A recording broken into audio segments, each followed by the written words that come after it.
ሰላም ተማሪዎች እንዴት ናችሁ?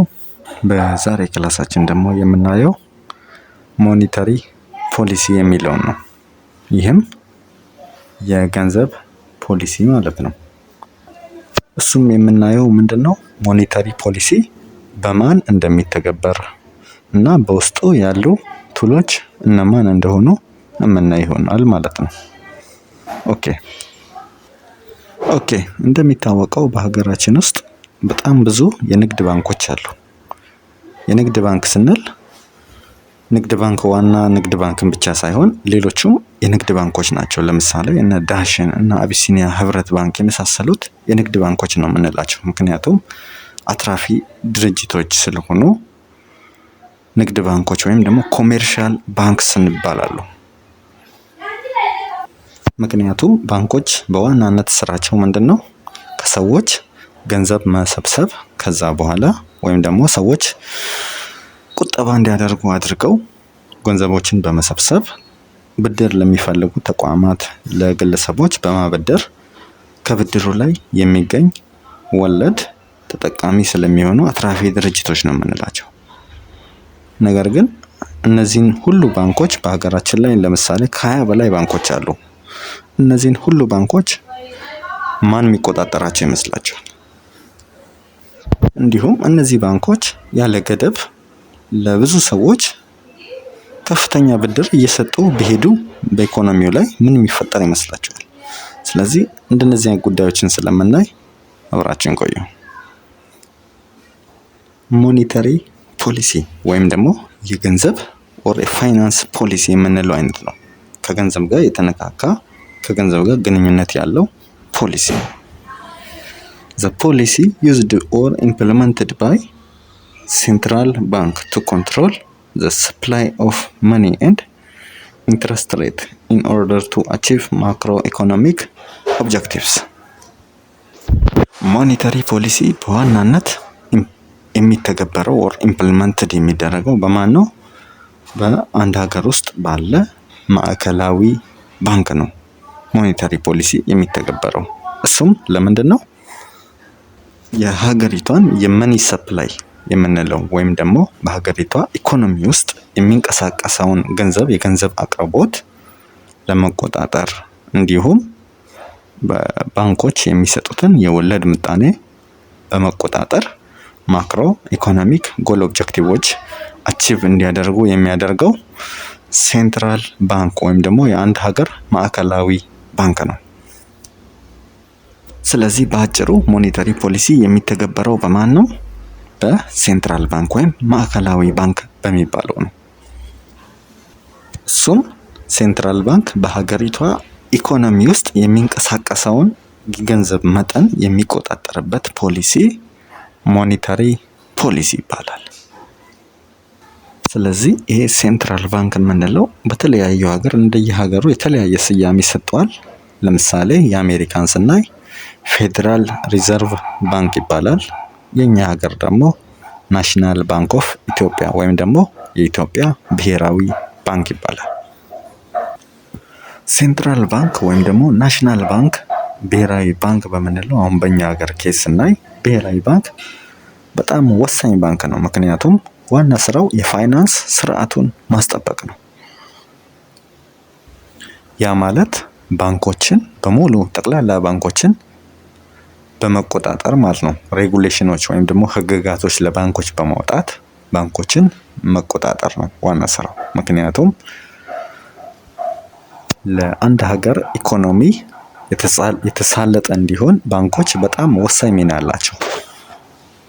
ምክንያቱም ኢንቨስተሮች ሆኖ ግለሰቦች ከባንኮች በሚያገኟቸው ብድሮች ነው ኢንቨስትመንት አካሄደው ስራዎች የሚሰሩት ማለት ነው። ስለዚህ ባንኮች በጣም ለአንድ ሀገር ኢኮኖሚ በጣም ወሳኝ ሚና ነው የሚጫወቱት። ነገር ግን እነዚህ ባንኮች ያለ ልክ ገንዘብ አበድረው ለምሳሌ የከስተመሩን የመመለስ ሁኔታውን እናንተ ብር ለአንድ ሰው ስታበድሩ ለሚመልስላችሁ ሰው ነው አይደል የምታበድሩት። ስለዚህ ባንኮችም ያለ ልክ ገንዘብ አበድረው ወደ ኪሳራ እንዳይገቡ እነዚህን ህግጋቶች በማውጣት ለባንኮች ህጎችን በማውጣት ባንኮች እንዳይወድቁ ከኪሳራ ውስጥ እንዳይገቡ የማማከር ስራዎችን እንዲሁም የመቆጣጠር ስራዎችን ነው በዋናነት ሴንትራል ባንክ የሚሰራው ማለት ነው። ምክንያቱም ባንኮች ለኢኮኖሚ ወሳኝ ስለሆኑ።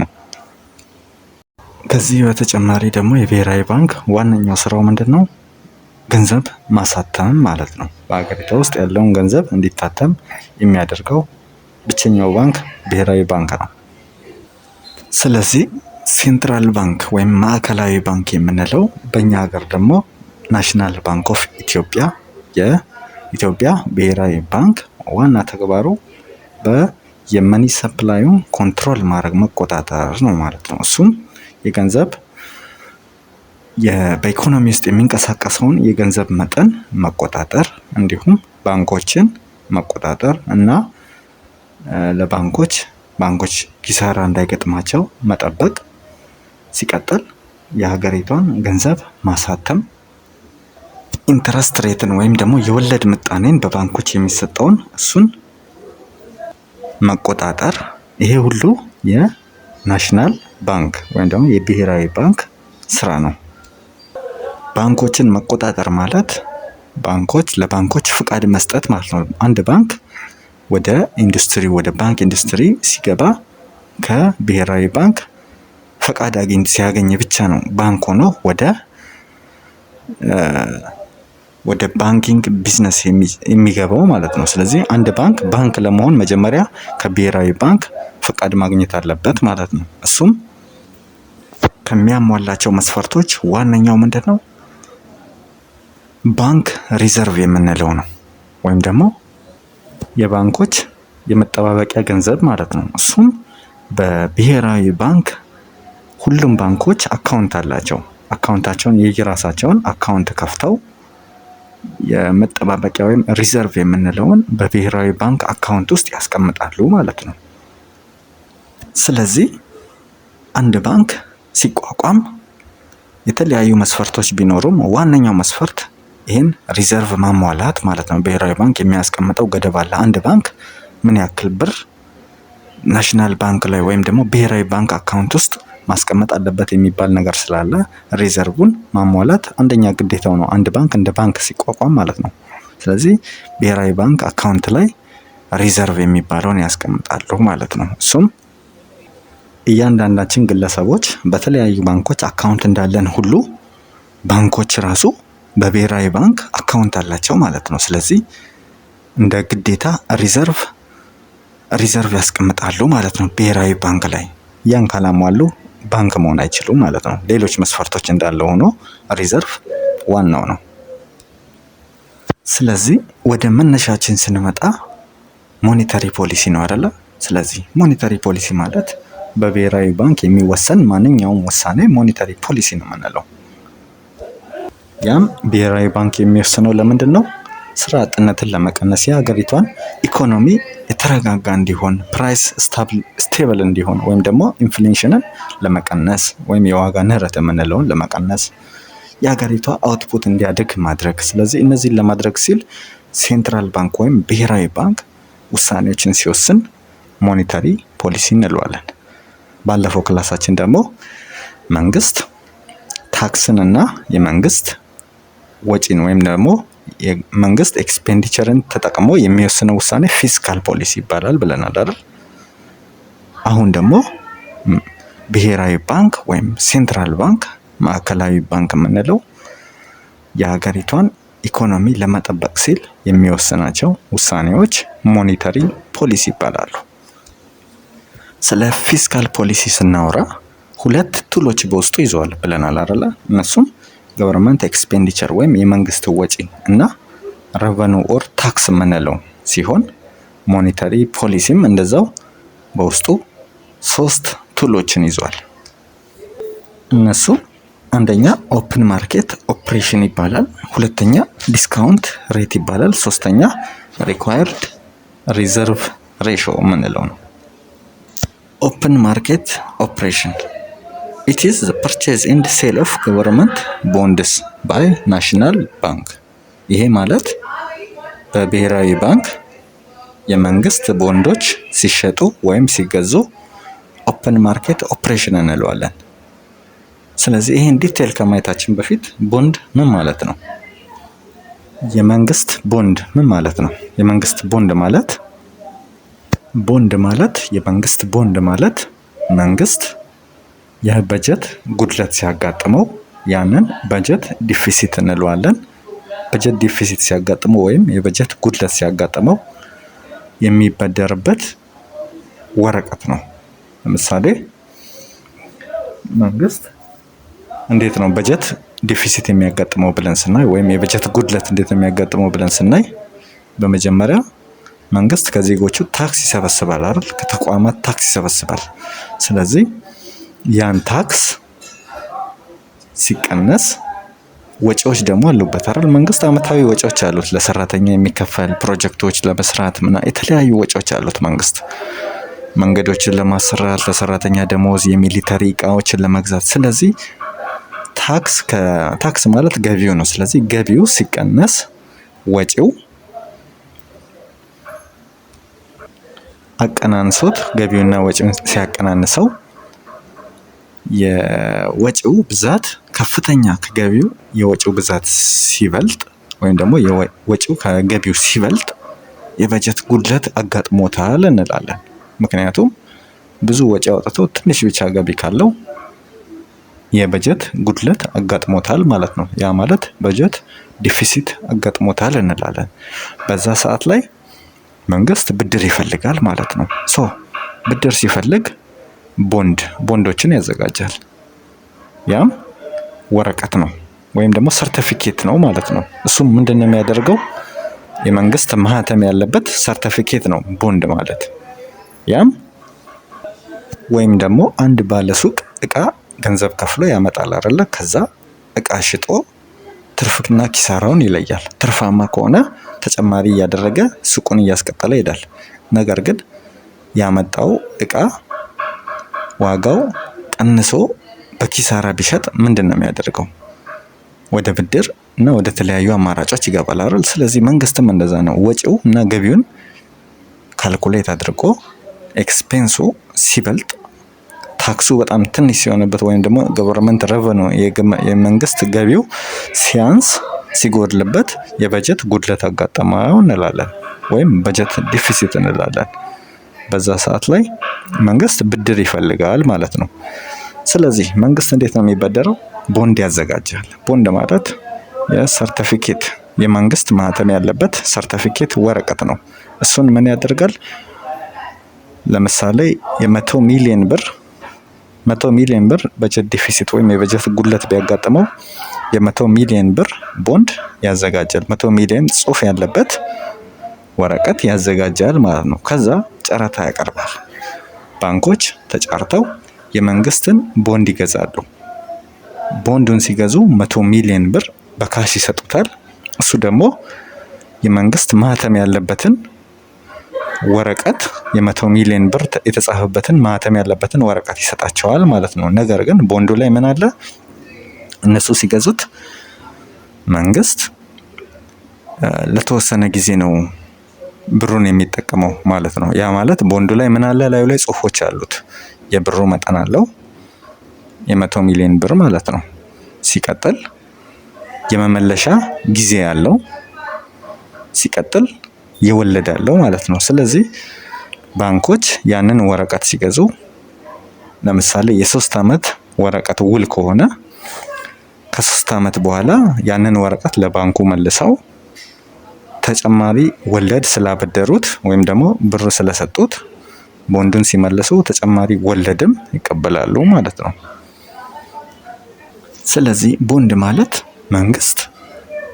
የመንግስት ማህተም ያለበት ወረቀት መንግስት ለብድር ሲል የሚጠቀመው ቦንድ እንለዋለን ማለት ነው። እሱንም መንግስት ያንን ወረቀት ሲሰጥ እና ብር ሲቀበል የተወሰነ ጊዜ ወይም ደግሞ ማቹሪቲ ዴት አለው። ያ ቦንድ የሚያገለግልበት ጊዜ አለ። መንግስት ሊመልስበት ቃል የገባበት ጊዜ አለው። ሲቀጥል ኢንተረስት ሬት ወይም ደግሞ ወለድ ይከፍላል ማለት ነው። ስለዚህ ከባንኮች ብርን ይወስዳል፣ ቦንድ ይሰጣቸዋል። ከዛ በተጻፈው አመት ልክ እነሱ ቦንዱን ሲመልሱለት ብራቸውንና የተጠቀመበትን የወለድ ጊዜ አንድ ላይ ካልኩሌት አድርገው ከነወለዱ ብራቸውን ይመልስላቸዋል ማለት ነው። ስለዚህ መንግስት ከባንኮች ተበደረ እንላለን ማለት ነው። ቦንድ ማለት የመንግስት የመበደሪያ ወረቀት ማለት ነው። ለምሳሌ ከዚህ በፊት ቦንድ ሲባል ምን ትዝ ይላችኋል? የአባይ ግድብ ቦንድ ሲሸጥ ነበር አይደለ? ግለሰቦች ሲገዙ ነበረ። ያም እንዴት ነው የሚሆነው? የ1000 ብር ቦንድ ለ3 አመት ብንስማማ ከመንግስት ጋር 1000 ብር እንከፍላለን። የመንግስት ማህተም ያለበትን ቦንድ እንወስዳለን። ስለዚህ ከ3 አመት በኋላ ያንን ወረቀት ወስደን እንመልሳለን። 1000 ብራችንና ተጨማሪ ወለድ ይከፍለናል ማለት ነው። ያም እንደ ኢንቨስትመንት ነው ማለት ነው። ለምሳሌ ባንክ ቤት ብር ስታስቀምጡ ወለድ ይከፈላቸዋል አይደለ? ይሄም ለመንግስት ብር ስትሰጡ ወረቀት ይሰጣችኋል፣ በምላሹ ማስያዣ ማለት ነው። እሱን ወረቀት ይዛችሁ ጊዜው ሲደርስ 3 አመት ኦር በተዋዋላችሁበት አመታት ልክ ሰዓቱ ሲደርስ ስትሰጡት ብራችሁንና ወለድ ይከፍላችኋል ማለት ነው። ስለዚህ በዛ ሰዓት ላይ መንግስት ተበደረ ማለት ነው ቦንድ ሲሸጥ። ያ ማለት ቦንድ ማለት የመንግስት መበደሪያ ወረቀት ሰነድ ማለት ነው።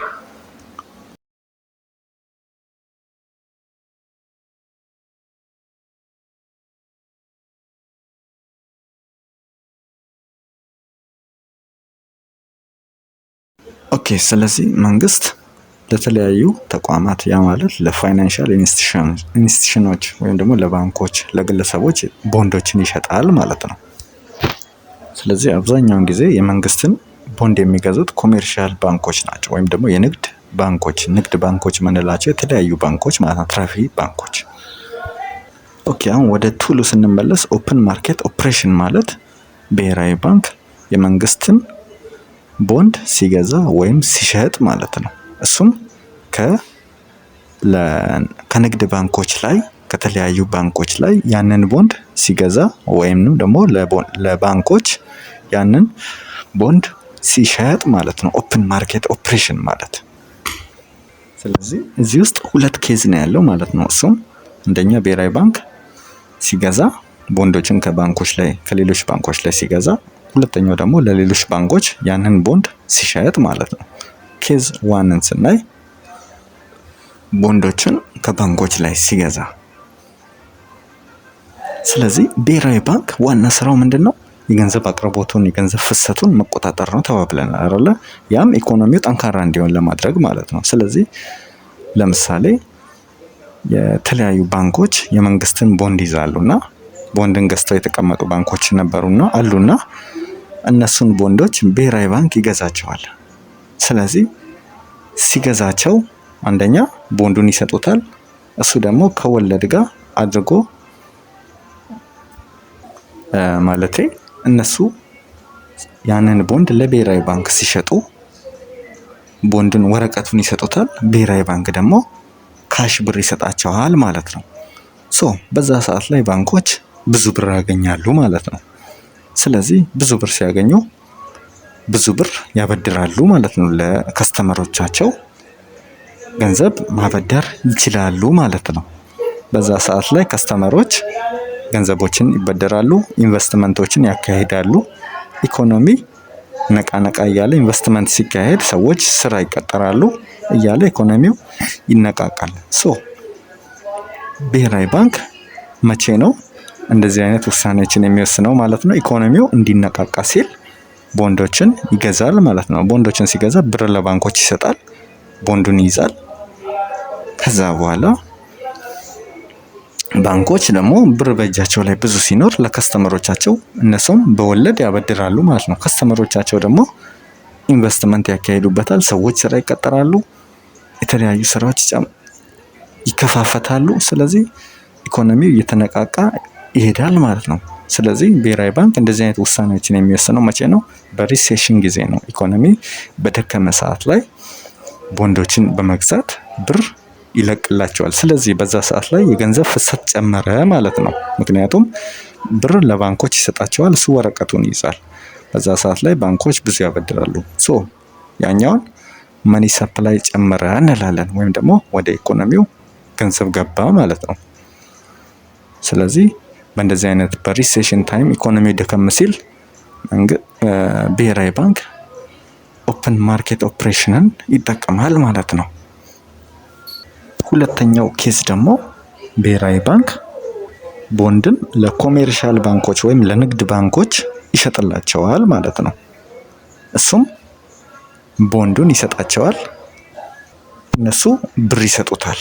ስለዚህ በዛ ሰዓት ላይ እሱ ወደፊት ከኢንተረስት ጋር ነው የሚመልስላቸው።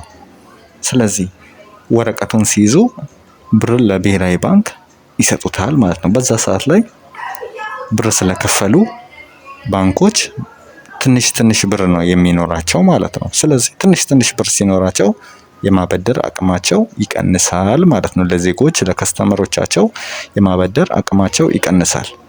በዛ ሰዓት ላይ ብዙ ብር ለከስተመሮቻቸው አያበድሩም፣ አይሰጡም። ስለዚህ ከኢኮኖሚው ላይ ገንዘብ ወደ ብሔራዊ ባንክ ተስቦ ወጣ ማለት ነው። ምክንያቱም ገንዘብ ስርጭቱ ይቀንሳል ማለት ነው፣ ብዙ ማበደር ስለማይችሉ። እንደዚህ አይነት ኬዞችን የሚጠቀመው ብሔራዊ ባንክ ለምንድን ነው? በኢኮኖሚ ውስጥ ከፍተኛ የሆነ የመኒ ሰፕላይ ወይም የገንዘብ አቅርቦት ኑሮ ከፍተኛ ገንዘቦች በኢኮኖሚው ላይ ያለ መጠን ሲንቀሳቀሱ ይሄን ለመቆጣጠር ሲል ቦንዶችን ይሸጥላቸዋል። ቦንዶችን ሲሸጥላቸው ብር ይሰጡታል። እሱ ወረቀቶችን ሲሰጣቸው ገንዘብ ከእጃቸው ላይ ባንኮች ስለሚያጥር ያንን የማበደር ይሳናቸዋል ማለት ነው። ስለዚህ ወደ ኢኮኖሚው የሚገባ ገንዘብ አይኖርም። በዛ ሰዓት ላይ ኢንፍሌሽን እንዳይኖር ለመቆጣጠር ከመጠን ያለፈ ገንዘቦች በኢኮኖሚው ላይ እንዳይንቀሳቀሱ ብሔራዊ ባንክ ገንዘቡን ስቦ በዚህ መልክ ያወጣል ማለት ነው። ስለዚህ ሁለቱን ኬዞች በመጠቀም ወይም ኦፕን ማርኬት ኦፕሬሽንን በመጠቀም ኢኮኖሚውን እንደዚህ ያጫውታል ብሔራዊ ባንክ። ኢኮኖሚው እንዳይወድቅ እንዳይጎዳ ለባንኮች ቦንድን በመሸጥ ወይም በመግዛት ኢኮኖሚውን ሲጠብቅ ኦፕን ማርኬት ኦፕሬሽን እንለዋለን። ኦኬ፣ ሁለተኛው የሞኔታሪ ፖሊሲ ቱል ስናይ ዲስካውንት ሬት ይባላል። እሱም it is the interest rate that national bank charges banks to borrow funds from the national bank። ያ ማለት ባንኮች ከብሔራዊ ባንክ ብድር ሲወስዱ የሚጥልባቸው የወለድ ወይም የሚጥልባቸው ወለድ ዲስካውንት ሬት ይባላል። ለምሳሌ ግለሰቦች ከባንኮች ብር ሲበደሩ ወለድ ይከፍላሉ አይደለ? ይሄም እንደዛው ሌሎች ባንኮች ከብሔራዊ ባንክ ብድር ሲወስዱ የሚከፍሉት ወለድ ዲስካውንት ሬት ይባላል። ነገር ግን ባንኮች አሁን ለምሳሌ እንዲህ ብላችሁ ልጠይቁ ትችላላችሁ። ባንኮች ይበደራሉ ወይ ብላችሁ ከብሔራዊ ባንክ ይበደራሉ ወይ ብላችሁ ልጠይቁ ትችላላችሁ። መልሱ አዎ ነው። ምክንያቱም ባንኮች የካሽ እጥረት ሲያጋጥማቸው ከብሔራዊ ባንክ ይበደራሉ። ከዚህ በተጨማሪ ደግሞ ተጨማሪ ብድሮችን ለከስተመሮቻቸው ለመስጠት እንዳያንሳቸው ከብሔራዊ ባንክ ይበደራሉ ማለት ነው። ለምሳሌ አሁን የመጀመሪያውን ስናይ ካሽ ያጥራቸው። ለምሳሌ አንድ ባንክ አብዛኛው ከስተመሮቹ ወጪ እያደረጉ ካሽ ወጪ ቢያደርጉ ገቢው ቢቀንስ ካሽ ያጥረዋል ማለት ነው አይደለ? ባንክ ምንድነው ስራው? ወጪና ገቢን ነው የሚቀበለው። ወጪ እና ዲፖዚትን ይቀበላል። ወጪ ደግሞ ለከስተመሮች ይሰጣል። ከዛ በዛ ልክ ደግሞ የተቀበለውን ብድር ነው የሚሰጠው አይደለ? ነገር ግን ወጪ እያደረጉ ብቻ ካሽ ሲያጥረው ከብሔራዊ ባንክ ሊበደር ይችላል ማለት ነው። ሁለተኛ ደግሞ ለከስተመሮቹ ተጨማሪ ብድሮችን ለመስጠት ሲል ከብሔራዊ ባንክ ብር ይበደራል ማለት ነው። ስለዚህ ዲስካውንት ሬት የምንላት ባንኮች ከብሔራዊ ባንክ ሲበደሩ የሚጥላት ባንኮች ላይ የሚጥለው ለብድሩ የሚጥለው ወለድ ማለት ነው። ሲበደሩ ወለድ ይከፍላሉ ማለት ነው። ያን ወለድ ከፍ ዝቅ ያደርጋል ማለት ነው። ብሔራዊ ባንክ ኢኮኖሚውን ለመቆጣጠር ሲል ወለድ በሚበደሩት ብድር ላይ ባንኮች ከብሔራዊ ባንክ በሚበደሩት ብድር ላይ ወለዱን ከፍ ወይም ዝቅ በማድረግ ኢኮኖሚውን ይቆጣጠራል። ለምሳሌ ባንኮች ሲበደሩ ከብሔራዊ ባንክ ወለዱ 14% የሚከፍሉ ከሆነ አሁን ኢኮኖሚው እየተቀዛቀዘ መምጣቱን ብሔራዊ ባንክ ሲያይ ብዙ እንዲበደሩ ያደርጋቸዋል ማለት ነው። ያ ማለት 14% ይከፍሉ የነበረውን 5% ቢያደርግላቸው ባንኮች አብዛኛው ባንኮች ወደ ብድር ይሄዳሉ፣ ከብሔራዊ ባንክ ብድር ይወስዳሉ ማለት ነው። በዛን ሰዓት ላይ ብድር ሲወስዱ መኒ ሰፕላይ ይጨምራል። የገንዘብ ፍሰቱ ወይም የገንዘብ አቅርቦት በኢኮኖሚው ላይ ይጨምራል ማለት ነው። ባንኮች ብዙ ይበደራሉ። ከዛ ለከስተመሮቻቸው ብዙ ማበደር ይጀምራሉ ማለት ነው። በዛን ሰዓት ላይ ኢኮኖሚው እየተነቃቃ ይሄዳል። አሁን በግለሰብ ምሳሌ አድርገን ስናይ በአሁኑ ሰዓት ላይ ብዙ ሰው ስራ አጥ ሆኖ ነው ያለው አይደለ? ነገር ግን ስራ አጥ ሆኖ እንዳለ ሆኖ የተለያዩ አይዲያዎች አሉት አይደለ? ለስራ ፈጠራ የሚውሉ አይዲያዎች በውስጡ በጭንቅላቱ አለ። ግን ፋይናንስ የሚያደርግ ተቋማት አጥቷል ሰው። ምክንያቱም ገንዘብ ኢትዮጵያ ውስጥ አሁን ላይ ለመበደር በጣም አስቸጋሪ ነው። ኮላተራል ብዙ ማስያዣዎች ያስፈልጉታል። ሲቀጥል ደግሞ ወለዱም አስቸጋሪ ነው። ወለዱን ለመክፈል ራሱ ትንሽ ያስቸግራል። እና እናንተ አሁን ብድር ለመበደር ፈልጋችሁ አሁን የኢትዮጵያ ባንኮች የሚያበድሩት ብድር ላይ ወለድ አለው አይደለ? ወለዱን በጣም ቢቀንሱ የማይበደር ሰው የለም። ሁላችንም እንበደርና ወደ ስራ እንገባበታለን። ስለዚህ በዛ ሰዓት ላይ ኢኮኖሚው ይነቃቃል ማለት ነው። ብሔራዊ ባንክም የሚያደርገው እንደዛ ነው። የብድር ወለዱን ሲቀንስላቸው ባንኮች ብዙ ብር ይበደራሉ። ሁሉም ባንኮች ብር ከብሔራዊ ባንክ ይበደራሉ ማለት ነው። በዛ ሰዓት ላይ ብዙ ብር ይኖራቸዋል። እነሱም ለከስተመሮቻቸው ብዙ ብር ያበድራሉ ማለት ነው። በዛ ሰዓት ላይ ኢኮኖሚው መኒ ሰፕላይ ይጨምራል፣ የገንዘብ ፍሰት ይጨምራል።